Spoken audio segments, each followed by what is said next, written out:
Tudo bem com você? Hoje no podcast da Alesp nós temos o prazer de receber o diretor executivo da Fundação ITESP, o Lucas Bressanin. Tudo bem, Lucas? Tudo ótimo, graças a Deus. Obrigada pela sua participação aqui para contar um pouco mais para os nossos internautas, ouvintes e telespectadores sobre a questão dos assentamentos no estado de São Paulo. E vamos começar. Vocês têm algum tipo de censo e como é que funciona a Fundação ITESP?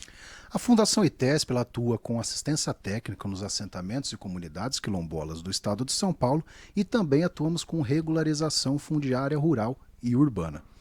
No caso dos assentamentos, hoje nós temos 7.133 famílias distribuídas em 141 assentamentos por todo o estado de São Paulo.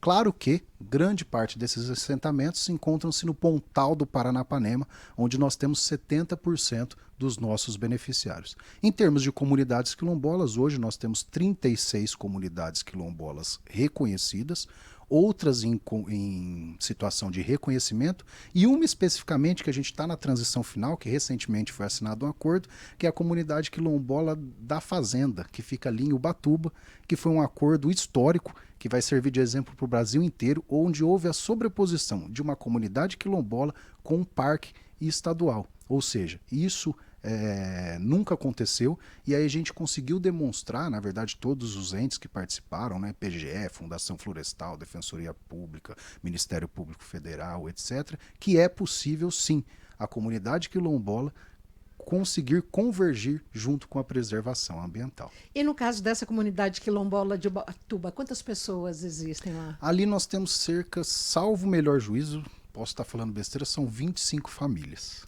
E quando a Fundação ITESP age para esses assentamentos, vocês levam questões relativas ao urbanismo, à saúde, à educação? Qual que é o papel da Fundação e se vocês têm esse tipo de vínculo com outras secretarias? Sim, nós atuamos, obviamente, com outras secretarias do Estado, também junto aos municípios.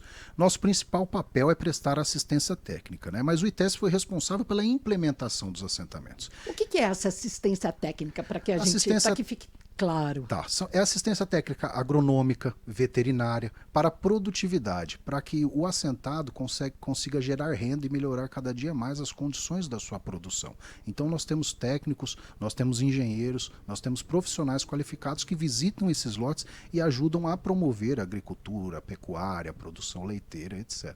Porque quando a gente fala dessa questão dessas áreas que são assentadas, onde as pessoas tem o assentamento dado, inclusive depois de forma documental, tudo isso nós temos numa área não apenas para a moradia, mas também para essa questão da preservação ambiental e também da produção para que isso gere renda. Isso, exatamente. Na verdade, essas famílias elas vivem em regime de economia familiar, então são agricultores familiares. A ideia é que elas tenham a subsistência a partir da terra, mas também que comercializem os seus produtos. Hoje a nossa visão é que nós queremos que as famílias evoluam, que as famílias consigam dar formação aos seus filhos. Nós temos cases de sucesso como, por exemplo, assentados que conseguiram formar os filhos em medicina, em faculdades privadas, pagando 10, 12 mil reais na parcela de mensalidade. Então a gente vê que a agricultura familiar dá certo e com o ITESP dá ainda mais certo. Então a gente tem trabalhado no desenvolvimento dessas famílias. E essa questão do assentamento, da programação do ITESP, é uma coisa única do Estado ou vocês também atuam em parceria com a iniciativa privada, até em função de uma portaria que foi publicada no ano passado? Detalha para a gente. Também. Recentemente nós publicamos uma portaria e essa portaria permite que ocorra parcerias agrícolas. O que acontece? Parte do quadro de assentados está envelhecido. Então, quando a gente considera um casal, por exemplo, de 70 anos de idade, eles não têm mais condição física de ficar ali trabalhando na terra de noite. E, por vezes, os filhos também não quiseram ficar na área. Não houve a sucessão. Existe um grande êxito rural por parte dos jovens. Então, através da parceria, a agroindústria, o agente privado ele poderá implementar uma cultura em até 70% desse lote, gerando uma renda passiva para o produtor assentado, que também poderá continuar cultivando ou produzindo nos 30% restantes. Por vezes as pessoas são aposentados rurais, né, aqueles que são mais velhos, e aqueles que são mais novos, por exemplo, que trabalham com estufa. A estufa não ocupa grande espaço da propriedade. Então será vantajoso ele fazer essa parceria nos 70% e utilizar esse recurso para reinvestir nos 30% restantes, gerando ainda mais renda e desenvolvimento. Lembrando que isso não favorece só o desenvolvimento da família, mas a grande parte dos assentamentos estão em municípios pequenos, ou seja, isso movimenta a economia local, movimenta a arrecadação de tributos por parte do município, então é uma vantagem para todos que estão ali envolvidos. E qual que foi a adesão, a resposta que vocês tiveram da iniciativa privada de fazendeiros? Foi muito grande? Isso vem aumentando paulatinamente? Muito boa, né? Na verdade, nós estamos numa parte de implementação desses projetos, mas no final do ano passado, em setembro, junto ao governador Tarcísio e o hoje secretário Guilherme Piai, que ele estava na época como diretor executivo do ITESP, foram já assinados 5 protocolos de intenções com empresas e agora a gente tem avançado na implementação fática. Claro, como é algo novo, né, exige uma organização administrativa e técnica por parte da Fundação ITESP e também nas apresentações junto aos assentamentos para que eles entendam sobre o projeto, do qual nós somos intermediadores. Na verdade, trata de uma relação entre assentado e empresa. O ITESP atua como anuente e no esclarecimento das dúvidas entre ambas as partes. O ITESP atua em áreas de invasões. Qual que é a diferença de quem invade terra para quem vive de forma assentada e aí via ITESP? O assentado ele entrou de forma regular em uma área disponibilizada pelo Estado. Os assentamentos estaduais eles são implementados em áreas devolutas. Já o invasor, ele entra de forma irregular, de forma ilícita numa área, seja uma área pública ou uma área privada. Nossa orientação, que é como nós atuamos também quando áreas nossas são invadidas, é que tanto o ITESP como o proprietário particular ele entre com a reintegração de posse da área para que o direito seja garantido. Lembrando que tanto o possuidor como o proprietário ele tem legitimidade para defender a posse da propriedade. Então, o Estado de São Paulo, através do governador Tarcísio, secretário da Agricultura Guilherme Piai e eu, Lucas Bressanin, diretor executivo do ITESP, não concordamos com a invasão de qualquer propriedade, seja pública ou privada. É percepção ou, na prática, essas invasões diminuíram aí nos últimos tempos e por quê?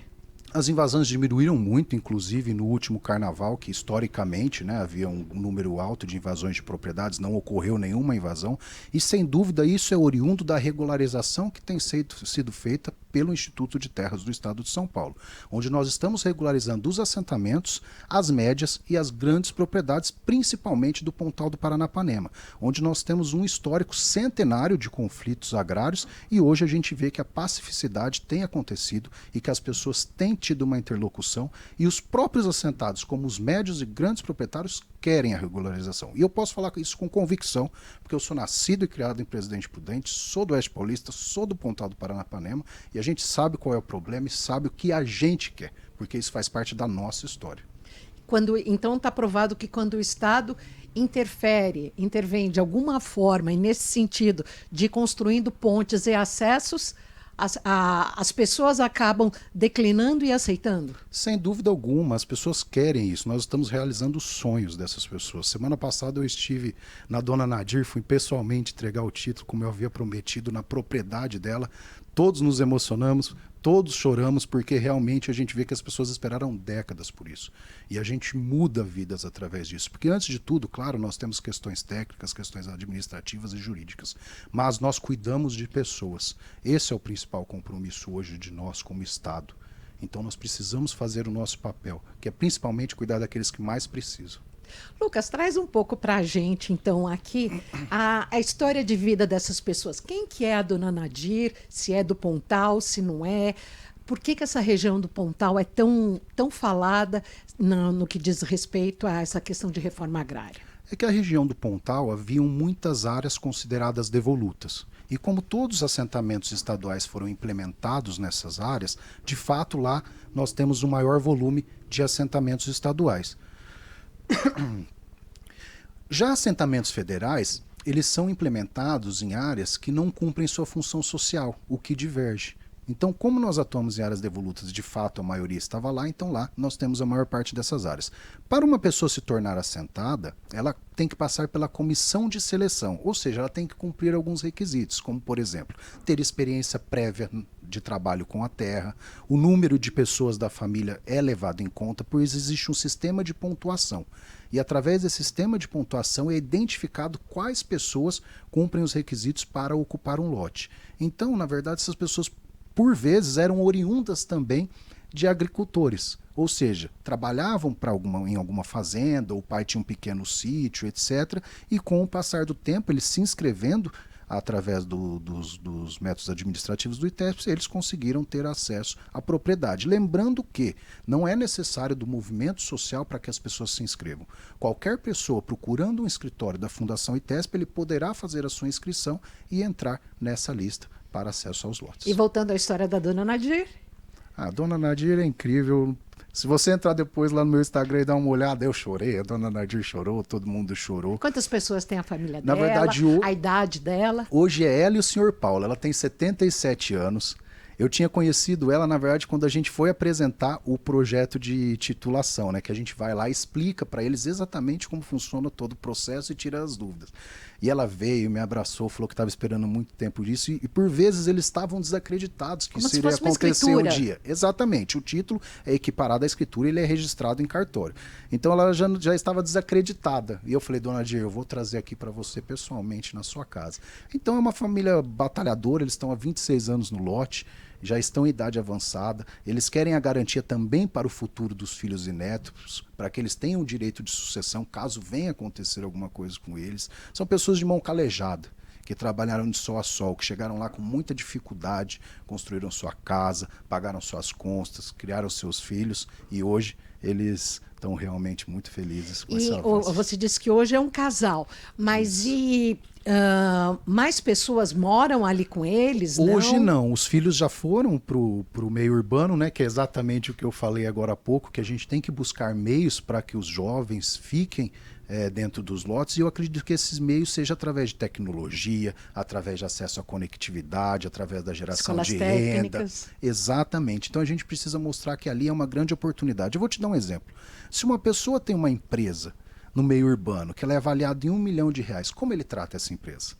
Ele tem um contador, mesmo que seja eventual, ele tem um advogado, ele tem todo um controle, ele tem funcionários, ele tem um fluxo de caixa. Claro que isso não é fácil, mas uma propriedade dessa, por vezes, se a gente for colocar em valor de mercado, falando só da terra, tá, sem benfeitorias, é avaliada em mais de R$1 milhão. Então hoje a gente está trazendo a ideia que essas pessoas devem olhar a propriedade como uma empresa e também tentando incentivar o cooperativismo e o associativismo. Por quê?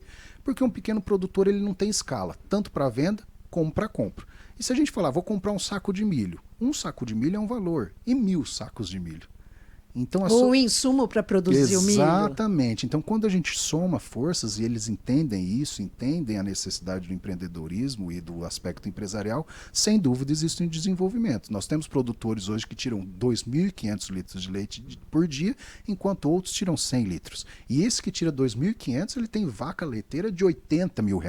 Ele vende genética. Quem imaginaria um dia que um produtor assentado conseguiria vender genética no mercado? Isso onde? Em que região do estado? Isso em Presidente Bernardes, assentamento Rodê. Inclusive um abraço aí, meus amigos, vocês sabem o quanto eu sou fã de vocês.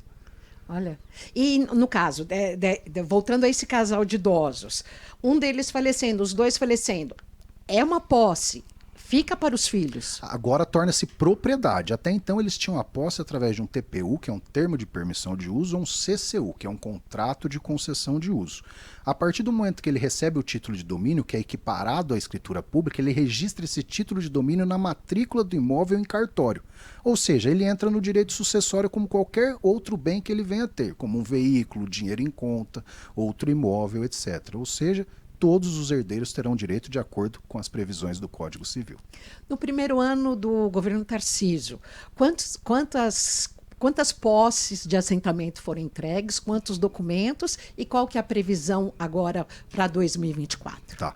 Quando nós entramos na Fundação ITESP, havia uma legislação aprovada, havia uma contratação de georreferenciamento, que é o levantamento topográfico dessas áreas, porém na parte prática da titulação não havia nenhum andamento prático.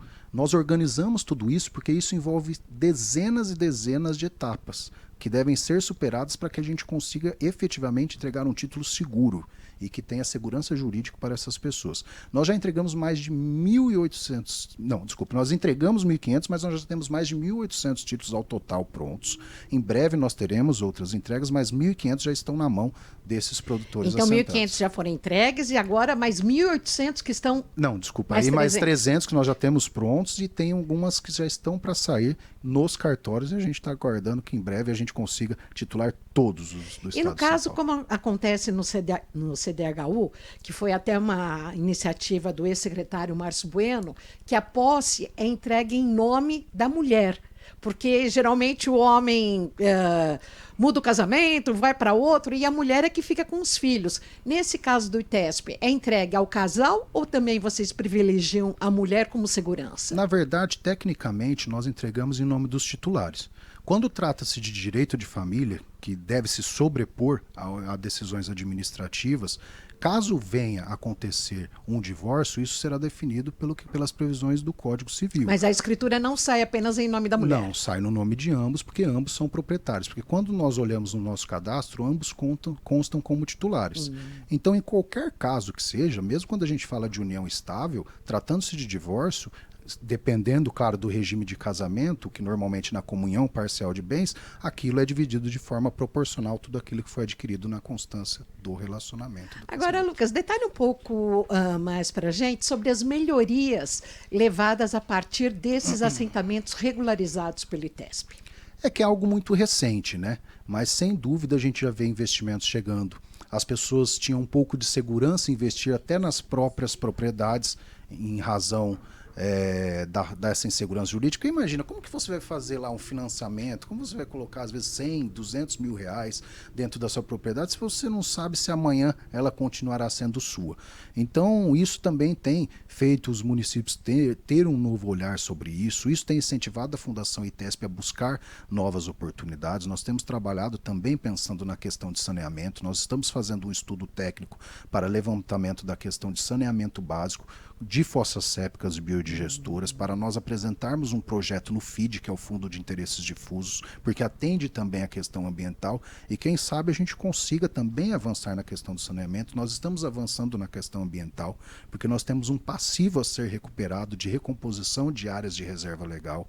Nós temos buscado a iniciativa privada, estamos organizando a casa internamente para poder buscar esses recursos de forma ativa. Há também a questão da energia renovável, né, da energia solar sobre o teto das casas, que Também. pode viabilizar bastante, ajudar bastante nessa questão.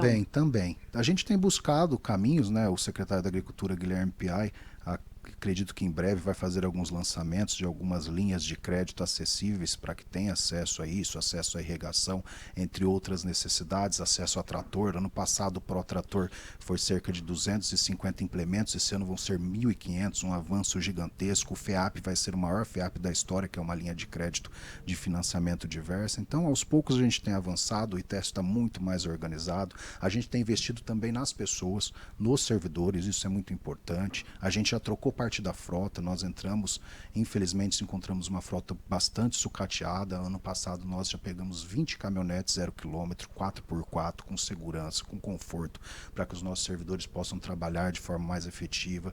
Recentemente chegou 60 ares condicionados, porque nós temos uma sede e 24 escritórios distribuídos pelo estado, e tinha escritório que nem ar-condicionado tinha. Agora nós iremos trocar todo o mobiliário da sede dos escritórios do interior, estamos encaminhando essa compra, porque se a gente não cuidar do servidor, a gente também não consegue cuidar das pessoas. O exemplo deve começar dentro de casa. E também nós fizemos ajustes internos administrativos para melhorar a nossa questão orçamentária de uma forma mais organizada e direcionada. E vocês têm muitos claros entre os servidores ou precisam de mais gente para trabalhar? Não, todo mundo precisa, né? Onde você chegar que você bater, todo mundo vai... Cobertor é curto, né? Todo mundo vai chorar e falar que precisa. Mas a gente é da seguinte opinião, a gente não pode ficar reclamando do que a gente não tem. A gente tem que se adaptar e trabalhar com as armas que nós temos. E mesmo assim nós seguimos avançando. todos se dedicam muito. Eu sou muito grato aos servidores da Fundação ITESP, são grandes parceiros. Se todos esses resultados, não é o Lucas que conseguiu, todos esses resultados foram os nossos servidores que conseguiram, que se dedicaram, que deram sangue, desculpe o termo, e realmente amam a instituição, e a gente tem orgulho de carregar o nome da Fundação ITESP para onde a gente passa. Agora, se tem um ponto que vocês têm um foco muito atuante, principalmente agora com o secretário Piai, é a questão da conectividade das rotas rurais, fazer com que essas pessoas tenham, entre aspas, nome, sobrenome e CEP para o mundo, para serem apresentadas ao mundo. O que é isso? Detalhe para a gente. Exatamente. O Rotas Rurais é um programa que ele consegue identificar exatamente onde está a propriedade daquela pessoa através de um código. Então você pega esse código, você manda para o seu familiar, para a pessoa que quer comprar alguma coisa na sua propriedade, para uma polícia, caso você tenha algum problema, você precisa acionar a viatura de polícia, você tem um problema de segurança, uma mulher que às vezes é agredida, porque é difícil você encontrar uma propriedade. Como que você chega numa propriedade? Ele fala assim, olha, você vira ali na cerca tal, no boi tal, na casa tal, e é difícil. Então, através disso, você coloca esse código em qualquer aplicativo de trânsito, ele vai levar você na porteira da propriedade. E, recentemente, o secretário Guilherme Piai, numa grande iniciativa, junto com o presidente dos Correios, que também tem se interessado muito no assunto, tiveram uma conversa para que esses dados tornem-se, de fato, um CEP rural, de forma legítima. Então, eles estão em tratativas para que o governo do estado disponibilize esses dados e o Correios, através de toda a expertise deles, eles criem o CEP Rural, que vai ser inovador para o Brasil e, sem dúvida, fazer a diferença na ponta, que é quem mais precisa. E de uma forma muito direta, né? Hoje em dia o comércio eletrônico está tão em voga, então é como se a pessoa ligasse para uma loja, encomendasse qualquer tipo de produto e a entrega fosse feita à porta de sua casa, e não apenas num bar central, num distrito central, que é o que acontece hoje em dia, como se fosse numa agência dos Correios, né? Exatamente. É um grande facilitador. Eu falo por mim, que eu ando, tá? Eu não sou uma pessoa que fica só lá no gabinete. Eu acho que a gente tem que ir a campo, tem que olhar no olho das pessoas, entender os seus problemas. É assim que a gente consegue construir a sociedade de fato. E eu já me perdi, inclusive, com técnicos do ITESP que tem 20 anos de casa, porque de fato são muitas estradas rurais. Tem municípios que têm 5.000 quilômetros de estradas rurais, 6.000 quilômetros, então imagina, não é tão fácil. Então, sem dúvida, isso é um facilitador para a vida dessas pessoas e para que eles tenham cada vez mais acesso aos serviços públicos. E você já passou muitos perrengues aí por essas viagens estado afora?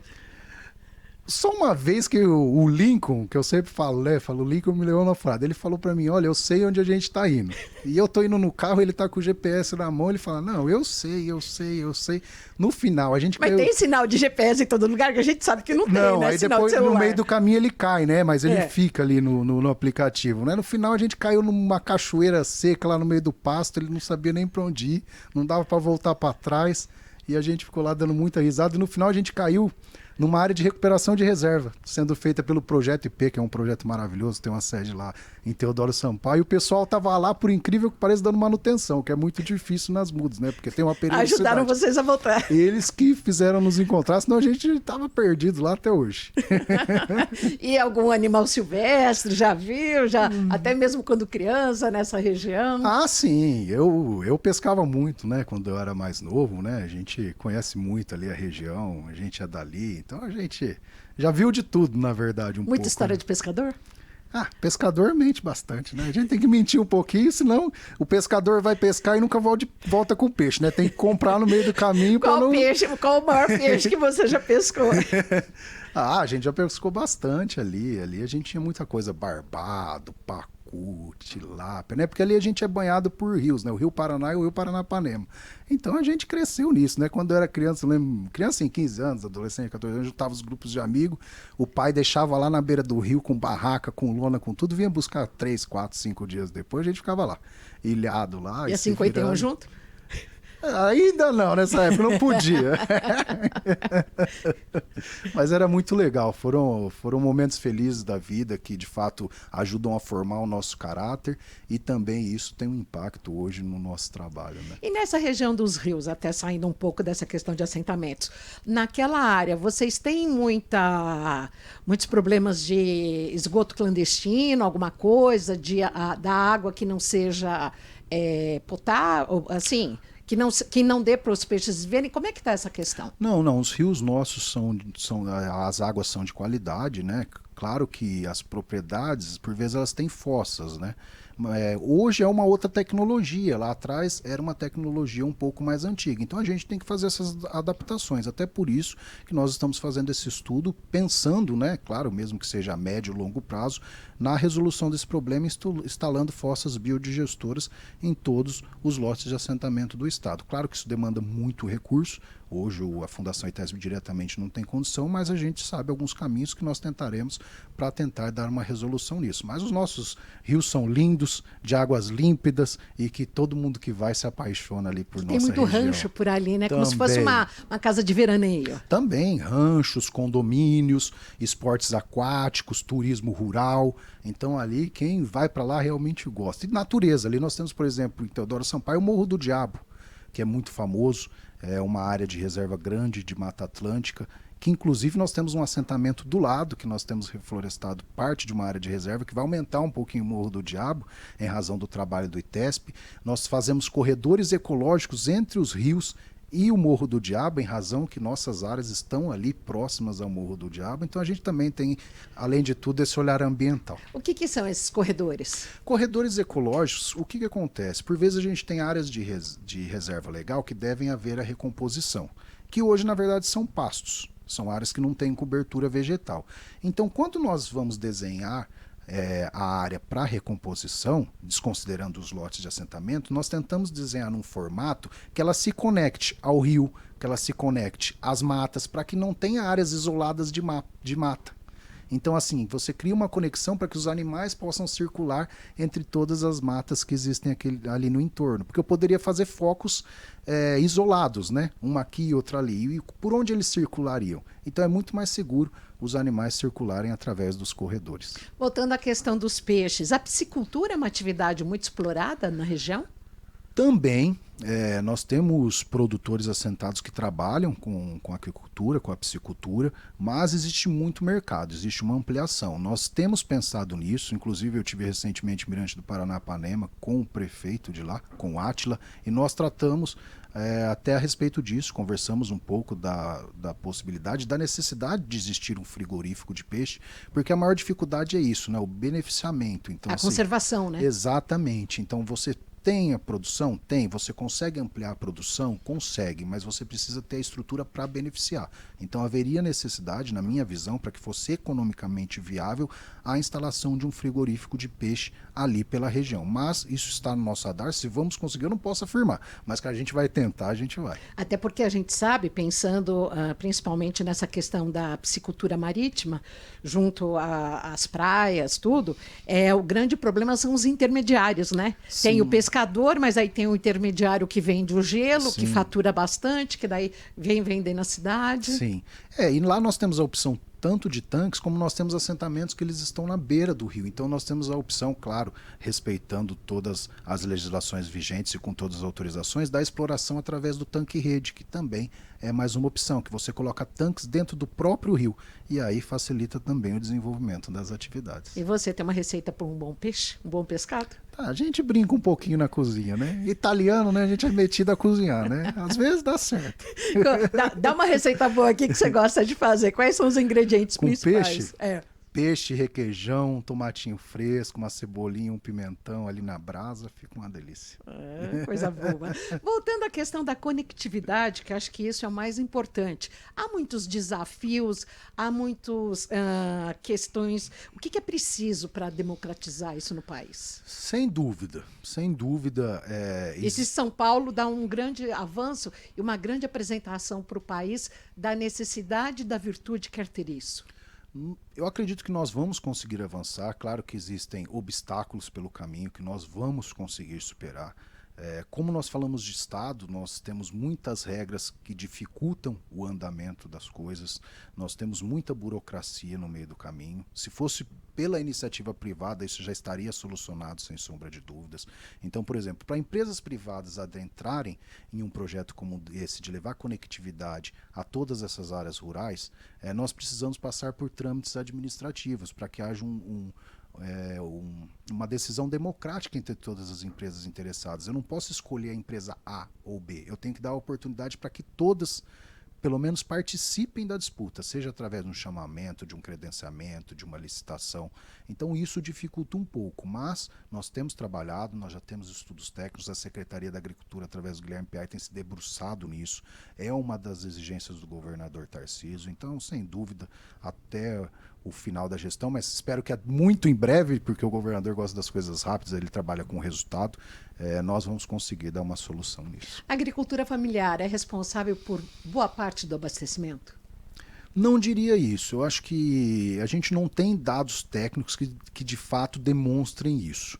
Mas a agricultura familiar, ela é responsável por abastecer aquele meio próximo onde as pessoas vivem. O agricultor familiar, ele fornece para locais próximos, para o seu próprio município, para uma pequena região. Ele tem um impacto social muito grande. Porque pensa comigo, se a família que está ali na agricultura familiar, ele não tem produtividade, ele não consegue auferir renda, o que acontece? Ele vai cair também nas custas do Estado da mesma maneira. Se uma pessoa ela paga um plano de saúde hoje, ela deixa de ter recurso, ela vai para o SUS, quem paga? O Estado. Se ela deixa de ter recurso, ela precisa de algum plano público de assistência, quem que paga? O Estado. Então, por isso nós precisamos incentivar para que, primeiro, ele tenha subsistência, que a grande maioria tem isso, ele produz a maioria das coisas que ele consome dentro da própria propriedade, que é muito interessante.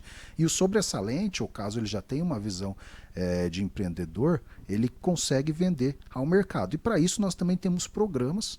Nós temos o PPA, que é do governo federal, e nós temos o PEPAS, que é do governo do estado de São Paulo, onde a SAP, que é a Secretaria de Administração Penitenciária, adquire produtos oriundos da agricultura familiar. Todos os produtos hortifruti, que ano passado nós vendemos para o PEPAS, nós não, né, os produtores, cerca de 18 milhões de reais, e também tem a possibilidade de fornecimento do leite. E recentemente, ainda o Guilherme Piai estava aqui na diretoria do ITESP, ele conseguiu abrir a Secretaria da Educação do Estado de São Paulo novamente, já começou na região de Presidente Prudente, através da Delegacia de Ensino, e recentemente estive lá com o secretário, na Secretaria de Educação. O secretário foi muito aberto, muito solícito, e nós iremos ampliar isso para o Estado todo, facilitando a comercialização desse produto. E os produtos são adquiridos por um preço de mercado, é um preço que de fato equivale ao que eles estão vendendo. Então é o produto privada. gerado pela agricultura familiar em um assentamento que vai direto para a merenda escolar. Isso, exatamente. E para as unidades prisionais. Então fica próximo, na grande maioria das vezes, e a gente consegue comercializar com mais facilidade e incluí-los no mercado. Lembrando que o PEPAS, inclusive, não permite que a pessoa jurídica forneça. Ou seja, se ele está num sistema de cooperativismo, cada produtor ele tem o que a gente chama de declaração de compra, DECOMP. Ele tem um limite de fornecimento de hortifruti de 52 mil ao ano e de leite de 52 mil ao ano. Então ele dá esse DECOMP para a cooperativa e eles somam de todos os associados para conseguir fornecer um volume maior. Recentemente nós tivemos uma reunião do comitê gestor do PEPAS e nós aprovamos para que o valor de 52 mil do hortifruti vá para 104 mil e 52 mil do leite também vá para 104 mil e está em trâmite o decreto para aprovação do governador. Aumentando a linha de investimento, portanto. Isso, sim. Eles vão poder fornecer mais e o Estado vai comprar mais automaticamente através disso. Então a gente tem trabalhado, se esforçado para ver a coisa acontecer, o desenvolvimento acontecer. A gente está muito feliz. Quais são os planos para os próximos 2 anos? Primeiro, titular todos os assentados do estado de São Paulo. Que vocês calculam que seja? 7.133, mas como a lei prevê algumas regras, a gente não tem um dado específico hoje, mas a gente estima que mais de 5 mil, entre 5 mil e 5.500 já estejam aptos hoje. Alguns terão que cumprir algum prazo ainda que é exigido pela lei. Mas principalmente, cuidar das pessoas e mostrar que é possível garantir um futuro melhor para todos. Esse é o nosso principal compromisso, através do nosso trabalho, da nossa dedicação, dos nossos servidores, estando perto da população e mostrando para eles o quanto eles são importantes. Porque não existe pequeno, médio ou grande produtor. Existe pequena, média ou grande propriedade. Produtor é produtor, indiferente da escala. E um depende do outro. É um ciclo. E a gente vai mostrar cada dia mais a importância dos nossos produtores para todo mundo do estado de São Paulo. Para encerrar, há algum diferencial no assentamento da comunidade quilombola? Sim, sim. Os assentamentos, eles são implementados em áreas devolutas e as comunidades quilombolas não necessariamente. As comunidades quilombolas são baseadas em questões de ancestralidade, eles estão naquela área há muito tempo, né? Os assentamentos, quando a gente fala do processo de titulação, a titulação ocorre por lote. As comunidades quilombolas, elas se organizam por meio de associação. Ou seja, não é uma família quilombola que recebe o título. Quem recebe é a associação e as famílias moram dentro da comunidade quilombola. E por vezes elas têm as casas tão próximas, né? Já no assentado cada um tem um lote. Então existe um pouco de diferença, porque a comunidade quilombola ela traz uma questão também muito cultural, histórica, étnica, né? E já os assentados não. Os assentados vêm de outras origens. Lucas, muito obrigada pela sua participação. Nossa, passou voando aqui o nosso podcast hoje falando dessa questão do Instituto de Terras de São Paulo. Muito obrigada. Eu que agradeço, para mim, adoro essas oportunidades para que as pessoas conheçam o ITESP, conheçam a nossa história, a nossa realidade. Fico muito feliz e um abraço a todos os telespectadores e fico à disposição. Ficamos hoje com Lucas Bressanin, do Instituto de Terras de São Paulo, do ITESP. Agradecemos a sua participação e o podcast da Alesp é exibido sempre às 8 da noite, todas as noites aqui na Rede Alesp. É um episódio inédito. Nos acompanhe, fique com a gente. Até mais.